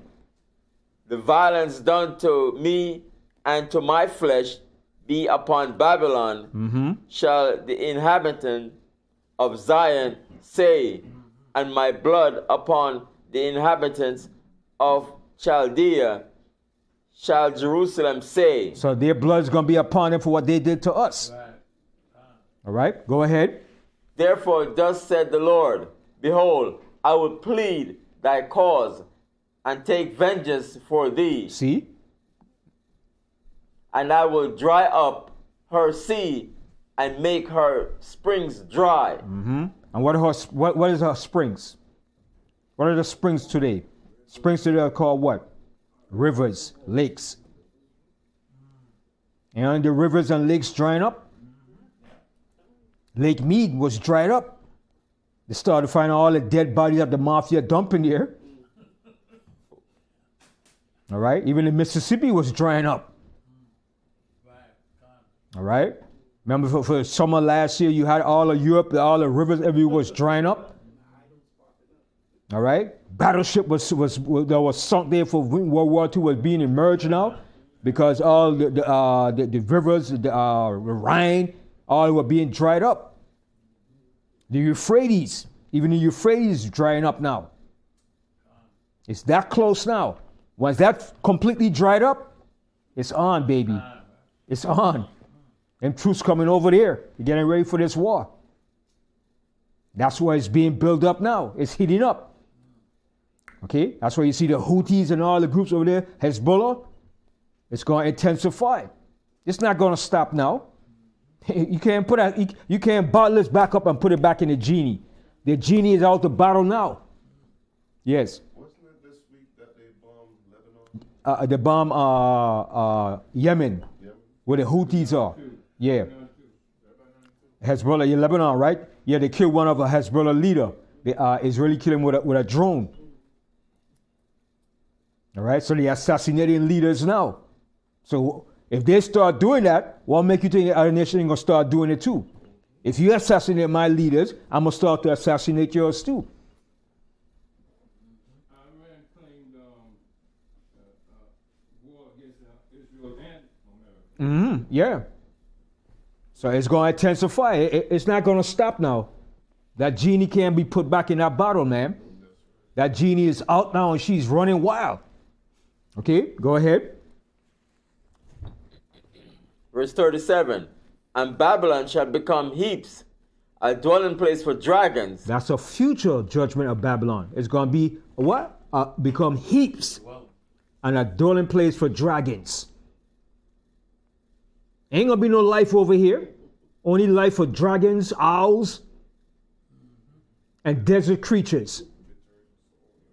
Okay, ain't gonna be no fertile life over here, green forest or nothing. It's gonna be a desolate wilderness, a desert. This is gonna be the largest desert on the face of the earth when this thing is finished. When that smoke and fire goes out, it's gonna be none but a desert. It tells you in the book of Isaiah. All right, go ahead. An astonishment and an hissing without an inhabitant. They shall roar together like lions. They shall yell as lions whelp. Hold that. Go to Isaiah 34. I want to share it.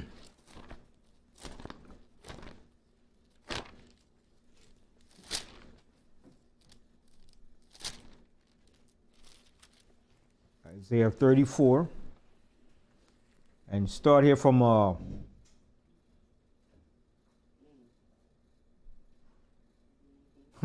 this word keep coming up all the time, boy. Read Isaiah 34 and 4. Our word keep popping up every time we read it, boy. Isaiah 34 and 4. And all the hosts of heaven shall be dissolved. See it again? Where we read that? How many places we read that? And all the hosts of heaven shall be dissolved. Okay? The host of heaven is going to be dissolved. All right, go ahead. And the heavens shall be rolled together as a scroll. Like a mushroom cloud, that mushroom cloud effect, that's what we're going to see. Go ahead. And all their hosts shall fall down as the leaf falleth off from the vine, and as a fallen fig from the fig tree. For my sword shall be bathed in heaven. Behold, it shall come down upon Idumea. You see that? Who's Idumea? Edom. So people say, the Edomites are not here no more. They're no more Edomites. But this is a future prophecy, right? It said, my sword shall come upon Idumea. So showing you who the judgment is coming upon. Read that verse again. For my sword shall be bathed in heaven. Behold, it shall come down upon Idumea and upon the people of my curse to judgment. You see that? Upon the people of my curse. What is that curse? Leprosy. To judgment. They're the people of the Most High curse to judgment. All right? That's the judgment. That's the judgment that's coming. Go ahead. The sword of the Lord is filled with blood. It is made fat with fatness, and with the blood of lambs and goats, with the fat of the kidneys of rams. For the Lord had a sacrifice in Bozrah and a great slaughter in the land of Idumea. So it's going to be a great sacrifice and death and destruction. Okay? It's going to be a lot of death and bloodshed, man. Okay, continue. And the unicorns shall come down with them, and the bullocks with the bulls, and their land shall be soaked with blood. You see that? Their land shall be soaked with blood. That's why it tells you in Revelation, the blood is going to be up to the horse's bridle. That's a lot of blood going to be flowing throughout this whole place, man. Right? And a horse's bridle, a horse stands like what? 6-7 feet to his bridle. I mean, it's going to be a lot of blood flowing in the streets, man. A lot of death and destruction. Okay, go ahead. And their dust made fat with fatness. Verse 8, for it is the day of the Lord's vengeance. You see that? And the year of recompenses for the controversy of Zion. And what is the controversy of Zion? Who's the children? Who's the children of Israel? Who are the true children of Zion? That's the controversy. The big question. That's the big question, and that's the big payback the Most High is going to put to the people of the earth. For the true controversy of Zion, who are the true children of Zion? The big payback, man. Even James Brown had that right. The big payback, man. All right, go ahead. And the streams thereof shall be turned into pitch. See, the streams. What is the streams? The rivers, the lakes. The streams going to turn into pitch. What is pitch? Like tar. All right, go ahead. And the dust thereof into brimstone. The dust going to turn into brimstone. Even the dust going to turn into brimstone. Okay, the fire that's coming. Go ahead. And the land thereof shall become burning pitch. See, this place is going to be a burning pitch. Because what's under the earth here in America? Oils, electrical wires, every gas. All that is going to be burned up in that day, man. It's going to be a hell of a mess. That's why it says the earth is going to reel to and fro. All that gas is going to explode. It's going to cause the earth, the nuclear bombs. This place is going to be on fire, rocking, man. Okay? There's butane gas. There's all type of gas under the oil fields, nuclear waste, pipelines. It's going to be hell, man. All right? Go ahead. It shall not be quenched, night nor day. It's going to be burning for a long time. Night and day is going to be burning. Okay, go ahead. The smoke thereof shall go up forever. A long time. A long time. Okay, go ahead. From generation to generation it shall lie waste. See, it's going to lie waste. Okay, go ahead. None shall pass through it forever and ever. Nobody's going to pass through here no more. It's going to be a waste desert. Everything is going to be melted back to dust. Okay, all these buildings, iron structures, everything is going to be turned back to its natural element. Okay, go ahead. But the cormorant and the bittern shall possess it. Wild creatures. Okay, go ahead.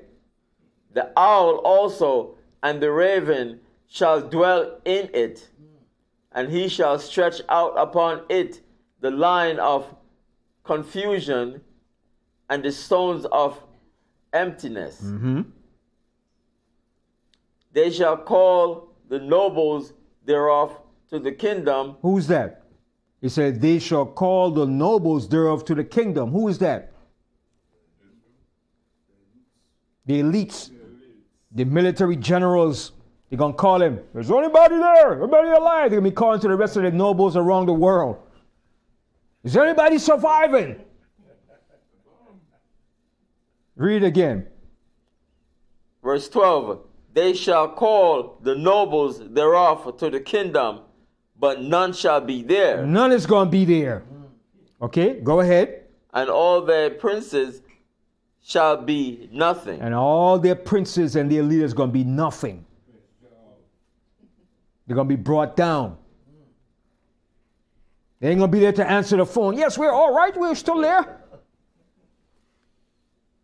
Talking about, yes, continue our plans as forward. No, your plan's going to be made to rubble. All right, go ahead. And thorns shall come up in her palaces. We know what thorns? It's in all the palaces, thorns is going to come up. It's going to be desolate. The White House, that's going to be level. All right, go ahead. Nettles and brambles in the fortresses thereof, and it shall be an habitation of dragons and a court for owls. Right. So you're going to have dragons dwelling over here. The dragons are those big lizards. Big Komodo dragon lizards. And the owls going to be dwelling over here. I wonder what kind of food they're going to eat, boy. All right, go ahead. The wild beasts of the desert shall also meet with the wild beasts of the island. See, wild beasts is going to be over here. Okay, go ahead. And the satyr shall cry to his fellow. The screech owl also shall rest there and find for herself a place of rest. There shall the great owl make her nest and lay and hatch and gather under her shadow. There shall the vultures also be gathered, every one with her mate. Right. So that's who's going to be over here when it's finally said and done. When the smoke finally clears. All right. And read that 16th verse. Seek ye out of the book of the Lord and read. No one of these shall fail. No one of these prophecies shall fail. Or what's written in here shall fail. All right. Go ahead. None shall want her mate. Ain't no book could want the mate to this Bible. No book out there. Okay, go ahead. For my mouth it had commanded, and his spirit it had gathered them. The Most High Spirit is what gathered these prophecies and to have these words written by the prophets. All right? So let's go to Luke. I'm going to close up after this here real quick. Luke 21.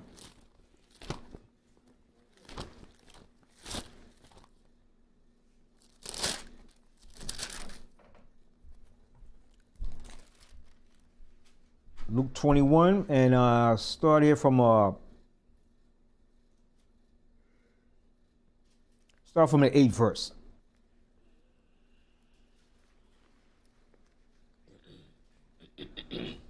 I'll tell you what. Now I'll start from read the 5th verse. And as some spake of the temple, how it was adorned with goodly stones and gifts, he said. So the temple was adorned with goodly stones. It was well built together. I'm compacted, man. Okay, Solomon Temple was one of the 7 wonders of the world, man, when it was set up. All right, go ahead. As for these things which ye behold, the days will come in which there shall not be left one stone upon another that shall not be thrown down. So when the Romans came and destroyed Jerusalem, they destroyed everything. They took the temple and everything down to rubbles. Not one stone was left standing. It was brought down to rubbles. How they destroyed Jerusalem. Right? Go ahead. And they asked him, saying, Master, but when shall these things be? And what sign will there be when these things shall come to pass? Mm-hmm. And he said, Take heed that ye be not deceived, for many shall come in my name, saying, I am Christ, and the time draweth near. Go ye not therefore after them. Right. And a lot of people came out saying they're the Christ, I'm that, deceiving people. All right. Go ahead. And it mainly came in the form of Christianity. Christianity was the main one that deceived a lot of people in the earth. False Christianity. Okay, go ahead. But when ye shall hear of wars and commotions, be not terrified, for these things must first come to pass, but the end is not by and by. So when he spoke that at that time, the end wasn't then. The end wasn't there. That wasn't the end. But now, this is the end. All right, go ahead. Then said he unto them, Nation shall rise against nation, and kingdom against kingdom. And that's happening, and that's going to happen all the way until the end, and it's going to increase. All right, continue. And great earthquakes shall be in diverse places, and famines, and pestilences, and fearful sights, and great signs shall there be from heaven. Mm-hmm. But before all things, But before all these, they shall lay their hands on you and persecute you, delivering you up to the synagogues and into prisons, being brought before kings and rulers for my name's sake. Mm-hmm. And that happened during the time of the disciples. All right, go ahead. And it shall turn to you for a testimony. And it was for a testimony. All right, go ahead. Settle it therefore in your hearts, not to meditate before what ye shall answer. For I will give you a mouth and wisdom which all your adversaries shall not be able to gainsay nor resist. So he's going to give them that spirit. He's going to send that spirit. That spirit was that spirit of intellect to understand. Yes. We're in Luke 21 and 15. All right? So the Most High was going to send that spirit, his spirit, to give them the words and the wisdom and knowledge to destroy any gainsay of the enemy. Right? Because it wasn't on their own accord. It was done through the spirit of the Most High. So read that verse again. Read 14 again. Settle it therefore in your hearts, not to meditate before what ye shall answer. For I will give you a mouth and wisdom. See, he's going to give him a mouth and a wisdom, all right? What to say, all right? And what to bring out in what you're going to say. All right? Go ahead. Which all your adversaries shall not be able to gainsay nor resist. Mm-hmm. And ye shall be betrayed both by parents and brethren and kinfolks and friends, and some of you shall they cause to be put to death. And that's going to happen in these last days too. That's going to happen in these last days too. Some of your own family, your friends are going to turn against you. All right? And turn you in. There we go, those Israelites. They're against you. They're against your system. They won't take the mark of the beast. I know who he is. Look them over there. All right, go ahead. And ye shall be hated of all men for my name's sake. Mm-hmm. But there shall not an hair of your head perish. Mm-hmm. In your patience possess ye your soul. See that? In your patience possess ye your soul. How do you do that?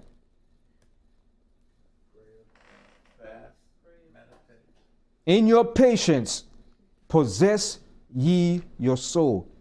In all the patient things you're going through, you have to have control of your soul. Right, so you don't fall into diverse temptations and different traps by Satan. So you have to possess your soul. You have to have patience. All right, so he said, in your patience possess ye your soul. All right, go ahead. And when ye shall see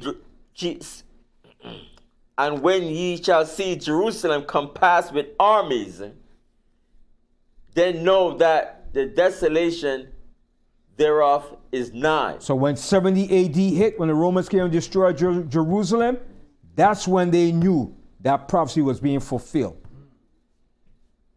And those that was there to see that, they either had to flee out or be put to death. And that was a hell of a day when the Romans destroyed Jerusalem, man. That was the worst thing that ever happened in our history. Then slavery coming as transatlantic slavery. Jerusalem and that. Those were one of the two most horrific things that ever happened in our history. Man, you could clearly see from that they knew who we were, because when we flee, they, like today, that's why they even know that who we are today. Mm-hmm. Because of that. Right. Understood that. They understood, yeah. And the elites know. There's some devils, man. But they wouldn't allow the lie to portray the lie to keep white supremacy going. It's all about white supremacy.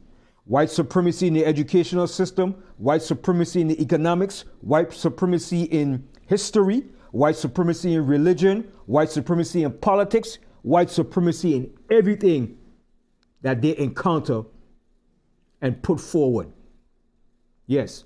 Yeah, I think I have a preset for that verse that is in your patience, Possess ye your soul. possess your soul.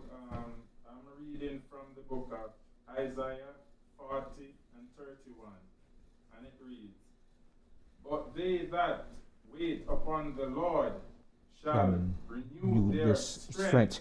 They shall mount up with wings as eagles. They shall run and not be weary. Mm-hmm. They shall walk and not faint. Faint. Yeah. Right. That's what I mean by that. So the more you wait and be confident, That's right. your strength, you get stronger. Renew your strength. And how do you renew your strength? Through the words, the scriptures. This is the comforter. This is where you nourish yourself. This is where you build up your faith in. The words. All right? Okay, go ahead. Then let them which are in Judea flee to the mountains. So we fled to the mountains. Some of us ran to Masada, all right, which was a mountain, a fortress. All right, go ahead. and let them which are in the midst of it depart out, and let not them that are in the countries enter therein. In the countries, don't come into Jerusalem. Stay out. Because the Romans is going to lay you down and drag you into slavery. All right? Go ahead. For these be the days of vengeance, that all things which are written may be fulfilled. That was the day of vengeance. 70 AD was the Most High vengeance against us, and he used the Roman army to bring his vengeance against us. All right? Go ahead. But woe unto them that are with child, and to them that give suck in those days. So why did Yahushua say that? But woe unto them that are with child, and to them that give suck in those days. Why did he say that? Why did he make that statement? Because of what we were going through under the siege of the Right. Roman. There was no food. Children. There was no food. There was no food for the woman to feed the children. Okay, it was a famine. The Romans cut off every food, everything from, they cut off the water. They put a siege. They sieged the city for 7 years. No food, no water, nothing coming in. So they put a heavy siege. And what's the modern term for a siege that they use today? What's the modern term that they use for a siege today? It's a term they call today. When they put a siege on a nation, what is it called today? An embargo. That's what they did to Cuba for what? 50 years. You don't go along with their program, they put an embargo against you. That's what they did to Cuba. Only way Cuba could exchange with Russia and with Trinidad. That was Cuba's biggest trading partner, Trinidad. Okay? Trinidad was selling them the oil, and Cuba was selling them all the fruits and everything. But they put a heavy embargo on Cuba. No other nation around the world could deal with Cuba as far as monetary and trading. And that's what they love to do. I'll show you how they control the economics and the policy of the world. They cut you off. Bunch of devils. Yes, Gabriel. I have a question. Verse 20, when you see the siege on Jerusalem, Mm-hmm. that's coming again, right, with the abomination of desolation. Yeah, that's going to come again too. Yeah, that's going to come. Yeah. Okay. Mm-hmm. History always repeats itself, man. When they said when you see the abomination of desolation built, get out of the city. Mm-hmm. All right. That's that text that say you can't flee to the other city because they're going to be traps. Like, Mm-hmm. Right. I think there's a precepts that can back what Sister Deborah said. Mm-hmm. Yahweh said, "My judgment is like a revolving, Mm-hmm. comes around Right, like a circle, yeah. Mm-hmm. Like a ring, yeah. Mm-hmm. So they got plans to do things against it, but the Most High he's going to bust their plans, man. The Most High said he set a trap, and they're going to fall into their own trap. They always been setting traps for us, man. You understand? And they end up falling into their own trap that they have devised for us. The wicked is going to fall into his own device and traps that he have made. All right? Continue. So read 23 again. Okay. But woe unto them that are with child, and to them that give suck in those days. Right, because there was no food, it was a famine. And the Romans deliberately besieged the city, man. No food coming in, nothing coming out. They started to sprinkle salt over the land to kill off the crops, everything.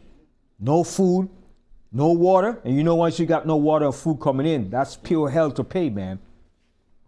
All right, go ahead. For there shall be great distress in the land, and wrath upon this people. And the Most High was using the Romans to bring the wrath upon us too, for our disobedience. All right, go ahead.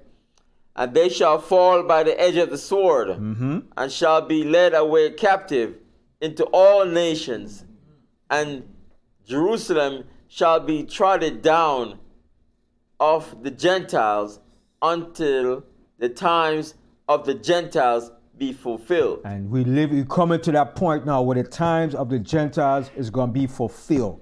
The end of their reign in this earth. So from that time that we were destroyed and went into slavery up until this present day, the Gentiles are still ruling the earth. And their influence is in the earth. They control every aspect of this world. Okay? And every level. Continue. And there shall be signs in the sun, and in the moon, and in the stars, and upon the earth distress of nations. And nations going to be in distress. All right, go ahead. With perplexity. With perplexity, problems unsolvable. All right, go ahead. The sea and the waves roaring. Men hearts failing them for fear. Yeah, a lot of people going to die from heart attacks when this thing really comes on. When this thing really intensifies, people's going to drop dead of heart attacks, man. Okay, go ahead. And for looking after those things which are coming on the earth, for the powers of heaven shall be shaken. And the powers of heaven represents what? The rulers of this earth. Their heaven is going to be shaken. Okay? They're about to lose their rulership in the earth. Continue. And then shall they see the Son of Man coming in a cloud with power and great glory. So you see that word, that cloud. That's a parable. All right? And that was put, Yahushua deliberately put that word there, cloud. And it was put there for us to decipher it. We know what the cloud is, right? How could he come in a cloud? Think logically now. How could he come in a cloud? So it has to be something different than a physical cloud. It has to be the angelic vehicles that the angels are coming in. Yes, Yahweh. Yeah, and he caught that man on the. Yeah, he knows it. He knows that. When they had that mothership and the clouds in front of him, He knows what it is. The elites know what it is. They know the cloud represents the mothership and all the ships that's coming. They know it. When they read this, they don't read this like a Christian. They go in and research every word and every etymology and look up everything. Everything to the bone, down to take off the skin off of it so they could know what this is talking about. They want to know. Understand? They ain't like the Christian in the church reading, oh, he's coming in a cloud. What does it mean? I don't know. But leave it to God. Hallelujah. All right? The white man said, oh, no, Jim. This is not a cloud, Jim. He's telling us he's coming in a mothership. And they do a diligent inquiry about that. You understand? They're stupid, they're dumb, but they're not foolish like that.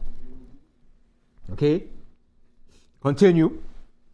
And when these things begin to come to pass, then look up and lift up your heads, for your redemption draweth nigh. Right, so our redemption is drawing nigh. Okay? It's drawing nigh, it's close. All right, go ahead. And he spake to them a parable. Behold, the fig tree and all the trees, when they now shoot forth, ye see and know of your own selves that summer is now nigh at hand. And that fig tree, we represent the fig tree. Israel represents the fig tree. We are that fig tree. All right, go ahead. So likewise when ye see these things come to pass, know ye that the kingdom of God is nigh at hand. So you see that? Know that the kingdom of the Most High is nigh at hand. All right, go ahead. Verily I say unto you, this generation shall not pass away till all be fulfilled. What generation he was talking about? Was it a generation back then that he was talking about? No, he's talking about this generation now. This generation now. Read it. Read it again. Verily I say unto you, this generation shall not pass away till all be fulfilled. And it's going to be fulfilled in this generation. We're in the third and fourth generation now. This is it. All right, go ahead. Heaven and earth shall pass away, but my words shall not pass away. See, but his words is not going to pass away. It's going to be forever. All right, go ahead. And take heed to yourselves, lest at any time your hearts be overcharged with surfeiting and drunkenness and cares of this life, and so that they come upon you unawares. Do you understand that scripture? You understand what he's saying right there in the scripture? Be on guard. Be on guard. Don't just say, oh, no, that's not going to happen. My grandmother been saying that too. Oh, no, that's what people say. The church been saying that. Don't take it like that and think it's just a joke. Well, you know what? I gotta go back to doing what else you do. Now, this is real. He's telling you. All right? A lot of people's gonna be in for a rude awakening, man. A lot of people that took this book for a myth, a fairy tale. Oh, some bunch of white man wrote this. You believe that? What some white man wrote? They're gonna be in for a lot of rude awakening, man. Right? That's why Yahweh said, blessed is he that believeth which have not seen. All right? Is you more blessed than those that have seen and heard of this because of your faith. Yeah. All right? Go ahead. For as a snare shall it come on all them that dwell on the face of the whole earth. See what he said? For as a snare shall it come upon all them that dwell on the face of the whole earth. This has come like a snare and a trap to the rest of the people that didn't believe this and think this is a joke. It's going to be a snare and a trap unto them. And when they see it, ain't nothing they could do but say. They're going to be so mystified and so confounded. All right, go ahead. Watch ye therefore, and pray always, that ye may be accounted worthy to escape all these things that shall come to pass, and to stand before the Son of Man. Mm-hmm. And in the daytime he was teaching in the temple, and at night he went out and abode in the mount that is called the Mount of Olives. Mm-hmm. And all the people came early in the morning to him in the temple for to hear him. All right, so I said with that, I say Shalom, and I'll end this class and this segment. And I said, Kwam Yashra to all Israel, and may the grace of the Most High, peace be upon every one of us. And I say Shalom. Kwam Yashra. Kwam Yashra.